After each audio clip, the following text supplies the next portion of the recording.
Commercial సినిమాల విషయంలో వారికి జరిగినటువంటి ఖర్చు నిమిత్తం వారు పెట్టుకున్నట్టు అప్లికేషన్ పరిశీలించి నిర్ణయాలు తీసుకుంటాను. నాకు లోతుగా దాని మీద నేను అధ్యయనం చేయలేదు.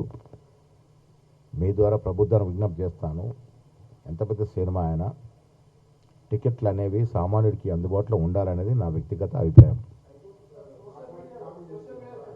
అందుకే హైకోర్టు ఏమందో నేను చూడలేదు, కానీ పేద సామాన్యుడు అందుబాటులో ఉండాలనేది నా కోరిక.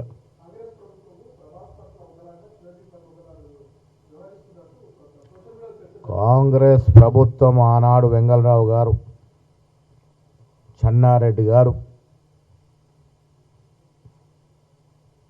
చిత్రసీమ మీద ప్రేమ కనబరుచుకుంటే ఇలా ఉన్నటువంటి స్టూడియోలు లేవు. ఇక్కడ గొప్ప గొప్ప స్టూడియోలన్నీ కూడా ఆనాడు మాజీ ముఖ్యమంత్రులు, కాంగ్రెస్ ముఖ్యమంత్రులు వెంగళరావు గారు మరియు చెన్నారెడ్డి గారు చొరవ చూపి చిత్రసీమని మద్రాసు నుంచి హైదరాబాద్కి తీసుకురావడంలో ఆ ఇద్దరు మహానుభావుల యొక్క పాత్ర మరవలేనిది.